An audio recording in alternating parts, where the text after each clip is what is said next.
Next, a conservative Muslim nation in North Africa confronts the issue of HIV-Aids. Ray Suarez reports.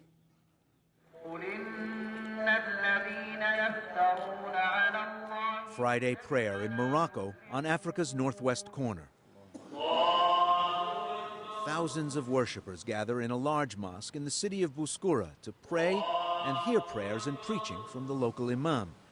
With few variations, this is a familiar scene, repeated weekly across the Muslim world. On this December day, the weekly message from Imam Mohammed Ziani isn't what you expect to hear at Friday prayers.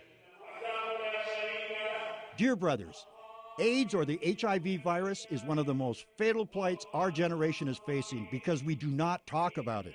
Slaves to God, everyone here must take responsibility to prevent this disease from spreading in our society. The taboo topic of HIV, the virus that causes AIDS, particularly how to prevent it and treat it, rarely surfaces in such a public way in Muslim societies, let alone at the mosque. Imam Ziani and religious leaders across Morocco are trying to change that. It is the duty of any imam or preacher to teach. God said this in the Quran. We have a sworn oath to Allah to clarify and teach, so this is my mission. It would be a sin for me to neglect that responsibility. In Morocco, 20,000 imams, like Ziani, have been trained to promote better understanding of AIDS by teaching congregations to treat HIV-positive people with compassion and mercy instead of fear and isolation. Imams are taught basic science about the HIV virus, prevention, and the fight against AIDS in Morocco and throughout Africa. The program aims to reach 45,000 imams. Ziani says the response to his messages of HIV awareness and prevention has been surprisingly positive. Worshippers routinely thank him and call him courageous.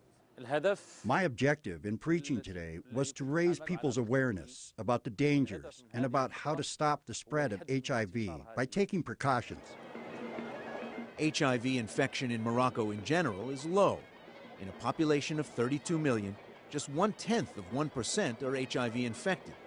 But health officials here quickly figured out that not talking about HIV-Aids would likely spread the disease faster. But they had a tricky task: how to get the prevention message across without offending deeply conservative Moroccans. Here, women wear headscarves and long tunics to hide physical features like hair and the shape of a woman's body. They believe showing such features could provoke sexual attraction. Teaching people to practice safe sex outside of marriage here is daunting. It makes sense that the mosque got the assignment. Trusted institution in a conservative religious society. It wouldn't have been a good fit for Morocco to go big with public education the way some other African countries have done. Billboards around the major cities, TV ads urging people to use condoms. We don't speak on TV, we don't speak in newspaper about what we are doing. We don't want to provocate the population who are not, who don't agree with what we are doing. Dr. Hakima Himish helped found the first anti-AIDS group in North Africa, the Association of the Struggle Against AIDS, ALCS in French. Though ALCS has the support of government, it must operate in a kind of secrecy, conducting HIV education workshops, like this one for sex workers, without using public airwaves or outlets to promote them. Even with low rates of infection, 3,000 new HIV cases are reported every year. Programs are aimed at the groups at highest risk: sex workers, IV drug users, and truckers. Targeting homosexual sex is even tougher. Absolutely not accepted. Sex relations between men are criminalized in Morocco. There is no public gay culture. We have gay men, but they don't say, no people can say, I am a gay man. This woman has covered up to protect her identity. She contracted HIV from her husband, the only sex partner she has ever had. It wasn't until he and the couple's young baby both became ill and died that she discovered she had HIV. Since that time, she's kept her HIV-positive status a secret, fearing even her parents would be ostracized if anyone knew.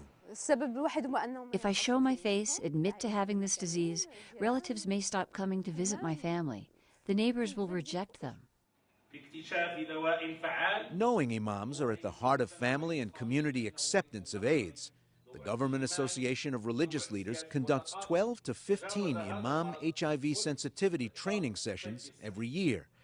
The sessions have received a $9 million grant from the Global Fund to Fight AIDS, Malaria, and Tuberculosis, a public-private partnership that finances public health programs. Imams responsible for delivering Friday prayer across the country are invited and coached on how to work HIV into sermons. Dr. Ahmed Abadi is the president of an Islamic think tank, the Mohammedia League of Moroccan Ulama, and a professor of Islamic thought. We have some rules in our religion, in Islam, that do say, please be always keen to push the greater damage, even by a smaller damage. If you do insist to have some dangerous sexual intercourses, at least use condom, because this would mean that you would be protecting yourself and your partners. Prostitutes have been invited to workshops to talk, and imams and theologians like Farida Zumarod asked to listen. I met some of the female sex workers at the workshop here. At first, they were frightened of us religious leaders, thinking we would attack them and call them whores. Instead, we learned how poverty pushed them into prostitution. We succeeded in having those who do suffer from the disease working with us to spread the message, to make their society aware of the dangers.